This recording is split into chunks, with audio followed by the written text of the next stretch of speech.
Hello students, आज हमको nephron या वृक्काणु के बारे में पढ़ेंगे। तो देखो, ये जो डायग्राम है ये नेफ्रॉन या वृक्काणु का होता है। इसको मैं बना के बता रहा हूँ तुमको, ध्यान से देखना डायग्राम को। डायग्राम से ही आगे समझ में आएगा ये।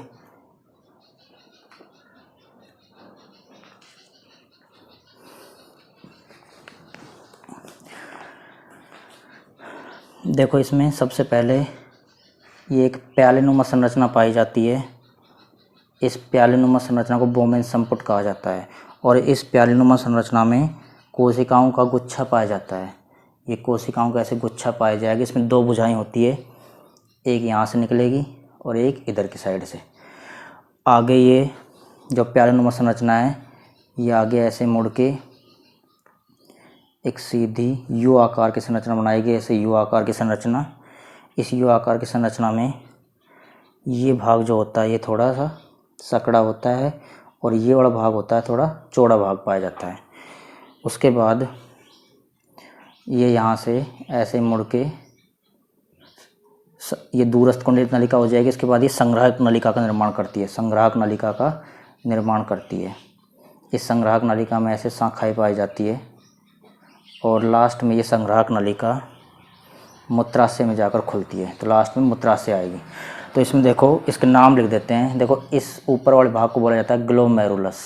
ग्लोमेरुलस इस भाग का नाम होता है प्यालेनुमा भाग, जो इसको बोलते हैं बोमेन संपुट। मतलब बोमेन संपुट में ग्लोमेरुलस कोशिकाओं का गुच्छा पाया जाता है।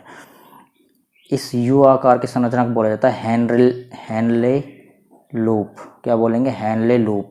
और इस हेनले लूप में दो भुजाएं पाई जा रही है। तो फर्स्ट भुजा को बोलते हैं अवरोही भुजा, इस वाली भुजा को बोलते हैं अवरोही भुजा, और इस वाली भुजा को बोला जाता है आरोही भुजा, आरोही भुजा। उसके बाद इसके ऊपर ये जो कुंडलित संरचना इसको बोलते हैं संग्राहक। इसको बोला जाता है समीपस्थ कुंडलित नलिका, समीपस्थ कुंडलित नलिका, क्योंकि कुंडलीनुमा संरचना पाई जाती है इसलिए इसको कुंडलित नलिका, समीपस्थ कुंडलित नलिका बोलते हैं। और इसको बोला जाता है दूरस्थ कुंडलित नलिका, दूरस्थ कुंडलित नलिका। समीपस्थ कुंडलित नलिका होगा, ये दूरस्थ कुंडलित नलिका हो जाएगी। और लास्ट में इसको बोलते हैं संग्राहक नलिका, संग्राहक नलिका। और लास्ट में ये संग्राहक नलिका किस में समाप्त होगी? मूत्राशय में जाकर समाप्त होती है। लास्ट में संग्राहक नलिका मूत्राशय में जाकर समाप्त होती है। तो ये नेफ्रॉन के भाग पाए जाते हैं। इसको दोबारा से देख लो डायग्राम को। सबसे ऊपर ग्लोमेरुलस पाया जाएगा। ये किस में पाया जाएगा? प्यालेनुमा संरचना पाया जाएगा, जिसको बोमेन संपुट कहा जाता है। इस बोमेन संपुट के आगे समीपस्थ कुंडलित नलिका पाई जाती है। फिर एक यू आकार की नलिका पाई जाती है, जिसमें दो भाग है, एक अवरोही भुजा जो कि सक्रिय होती है और एक आरोही भुजा जो चौड़ी होती है। और इन दोनों को मिलाकर सम्मिलित रूप से हेनले लूप बोला जाता है। उसके बाद दूरस्थ कुंडलित नलिका आती है और लास्ट में आती है संग्राहक नलिका। संग्राहक नलिका किस में खुलती है? मूत्राशय में जाकर संग्राहक नलिका खुलती है। तो ये नेफ्रॉन के भाग होते हैं। इसमें मुख्य रूप से हमको दो भाग देखने, पहला देखना बोमेन संपुट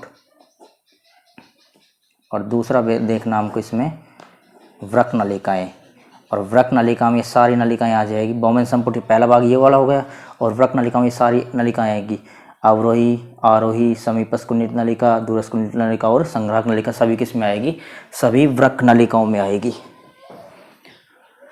अब देखो, जो बोमेन संपुट होता है ये क्या होगा? मैंने तुमको बताया था बोमेन संपुट कैसा होता है? प्यालेनुमा भाग होता है, प्यालेनुमा भाग पाया जाता है।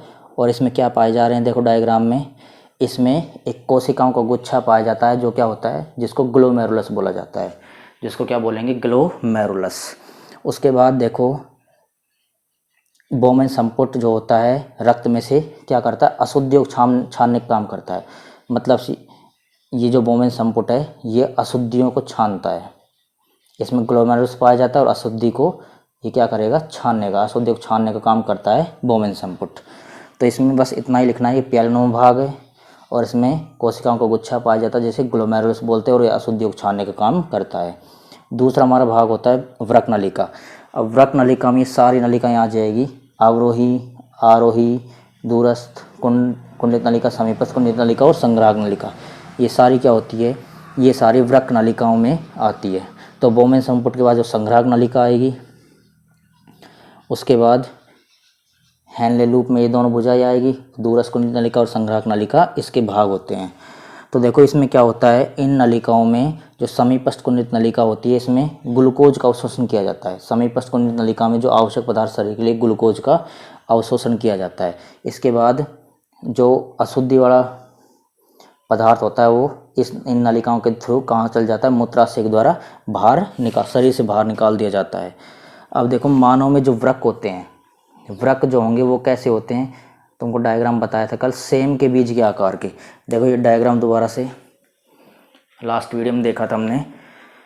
देखो ये जो वृक्क है ये सेम के बीज के आकार, सेम के जो बीज होते हैं, सेम की फली में जो बीज पाए जाते हैं उसके आकार के हमारे शरीर में वृक्क पाए जाते हैं। और ये कहाँ पाए जाते हैं वृक्क पाए जाते हैं हमारे कशेरुक दंड। जो कशेरुक दंड होता है, रीढ़ की हड्डी होती है, कशेरुक दंड या रीढ़ की हड्डी जो होती है उसके दोनों ओर पाए जाते हैं। कशेरुक दंड के दोनों ओर क्या पाए जाएंगे, इसके दोनों ओर पाए जाते हैं हमारे जो वृक्क होते हैं वक्ष गुहा में। मतलब वक्ष का मतलब होता है छाती, तो छाती के नीचे कशेरुक दंड के दोनों ओर पाए जाते हैं वृक्क। अब देखो वृक्क में मैंने तुमको दो भाग बताए थे। इसकी आंतरिक संरचना देखते हैं तो देखो वृक्क की आंतरिक संरचना में दो भाग होते हैं मुख्य रूप से, वल्कुट जिसको कोर्टेक्स बोलते हैं और मध्यांश जिसको मेडुला बोला जाता है। और इसमें एक खांच पाई जाती है, एक गड्ढा पाया जाता है जिसको क्या नाम दिया था, इस गड्ढे को हाइलम नाम दिया गया था। तो इनके बारे में लिखना हमको। देखो वृक्क क्या होते हैं, सेम के बीज के आकार के होते हैं, कशेरुक दंड के दोनों ओर पाए जाएंगे वक्ष स्थल के नीचे। और इसमें दो भाग पाए जाते हैं, वल्कुट भाग और मध्यांश भाग। और इसमें एक गड्ढा पाया जाता है जिसको हाइलम बोला जाता है। तो इन सब के बारे में आपको पढ़ना है। तो देखो सभी, देखो ये हमारा डायग्राम है जो बताया था अभी तुमको। ग्लोमेरुलस, बोमेन संपुट, समीपस्थ कुंडलित नलिका, अवरोही भुजा और आरोही भुजा, इस दोनों को क्या बोलते हैं, हैनले लूप। दूरस्थ कुंडलित नलिका ये संग्राहक नलिका है और लास्ट में किसमें, मूत्राशय को जाएगी नलिका। देखो इसमें नेफ्रॉन, वृक्कों की संरचनात्मक क्रियात्मक का ये बताते लास्ट वीडियो में। उसके बाद देखो नेफ्रॉन का मुख्य रूप दो भाग है, बोमेन संपुट। बोमेन संपुट नेफ्रॉन का प्याले के समान भाग होता है, बताया तुम कभी। इसमें कोशिकाओं का गुच्छा पाया जाता है जैसे ग्लोमेरुलस कहते हैं। बोमेन संपुट रक्त में से अशुद्धियों को छानने का काम करता है। दूसरा वृक्क नलिका। वृक्क नलिका क्या काम होगा, बोमेन संपुट के बाद से लेकर संग्राहक नलिका तथा वृक्क नलिका फैल रहती है।